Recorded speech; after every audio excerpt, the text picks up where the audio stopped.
লজ্জার বাংলাদেশ। এবার কুমিল্লায় জুতোর মালা পরিয়ে ঘোরানো হলো ৭১-এর মুক্তিযোদ্ধাকে। বাংলাদেশের সংবাদপত্র দৈনিক ইত্তেফাক সূত্রে খবর, বাংলাদেশের টেলিভিশন চ্যানেল দেশ টিভির ক্যামেরা ধরা পড়েছে এই লজ্জার ছবি। এখন আপনি এই এলাকা থেকে চলে যাবেন না? কোন দিন আমরা চলে যাব? কোন দিন বাইতো না বাইতো না না না না না আমরা চলে যান গানে থাইয়েন না আমরা প্রতি না না আমরা চলে না যান কই আমরা বাইতে দেখতেছি বাবা ভিড় তো না না আমরা দেখতেছি না সম্ভব এলাকা আউট এলাকা আউট এলাকা আউট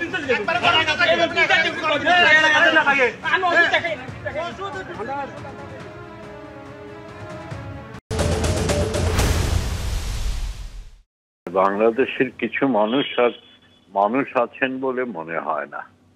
এটা তো সোজা কথা, খুব অমানবিক একটা ঘটনা। এটা মানুষ এসব করতে পারে এবং মানুষ হিসেবে আমরা সেটা দেখে সহ্য করতে পারি, এটা ভাবা যায় না। আর মুক্তিযোদ্ধাদের শ্রদ্ধা এবং সম্মান প্রাপ্য, বাংলাদেশকে অন্ধকার থেকে তুলে এনেছে। এখন কি করা যাবে? এখন ওই উলট পুরাণ যাকে বলেছেন রাজশেখর পরশুরাম, এই উলট পুরাণ একটা শুরু হয়েছে। এখন সব চলছে অন্ধকারের দিকে, পেছনের দিকে, শতাব্দী পার হয়ে একটা অন্ধতার দিকে চলেছে। এখন আমাদের এইসব দেখে সহ্য করতে হয়। এটা লজ্জার কথা, মানবতার পক্ষে একটা লজ্জার কথা।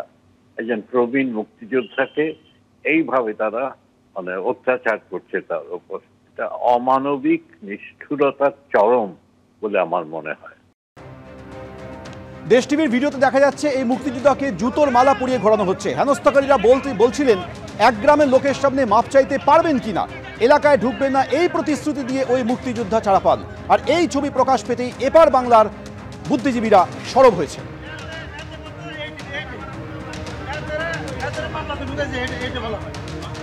কোন দেশে দুঃসময় ঘনিয়ে এলেই এমনটা হয়, মন্তব্য করেছেন সাহিত্যিক তিলোত্তমা মজুমদার। ধিক্কার জানাবার ভাষা খুঁজে পাচ্ছি না আমি এই ঘটনায়। অত্যন্ত মর্মান্তিক ঘটনা এবং মানে এটা হচ্ছে একটা সমস্ত জাতির অপমান, মানে বাংলাদেশের জাতির অপমান, জাতীয় অপমান বললে হয়তো সেটা সঠিক বলা হবে। এবং একজন মুক্তিযোদ্ধা এবং ওই রকম একজন বয়স্ক মানুষ, তাকে এতখানি হেনস্থা এবং অপমান করার, যখন কোনো দুঃসময় যখন ঘনিয়ে আসে কোনো জাতির, তখন এই ধরনের আচরণ প্রকাশ পায়। এবং আমি সত্যি বাংলাদেশের এই অসহিষ্ণু এবং অত্যন্ত নীতিভ্রষ্ট এই আচরণে অত্যন্ত আমি চিন্তিত, ব্যথিত যে কি হতে চলেছে এই দেশটার। আমরা আমাদের একেবারে আত্মীয় দেশ হিসেবে আমরা বলতে পারি যে এই দেশের এই রকমের চরম অবনতির পরিণতি কোথায় যেতে চলেছে। বাংলাদেশ কি আবার তার নিজস্ব স্বাধীনতা হারাতে বসেছে? এমনই তো এদের চরম অনৈতিক অবস্থা।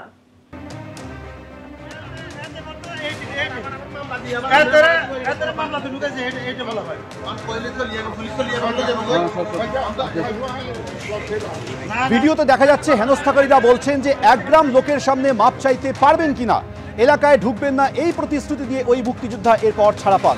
আর গোটা ঘটনার ভিডিও প্রকাশ করার পর বাংলাদেশ পুলিশ জানিয়েছে অভিযুক্তদের খোঁজে তল্লাশি চলছে।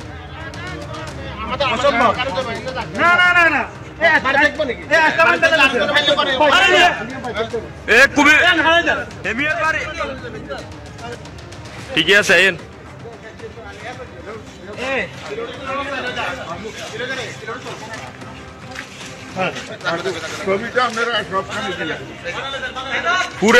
পুরা গ্রামের মানুষের কাছে মাপ চাইতে নেবেন নি আপনি? একজন এখন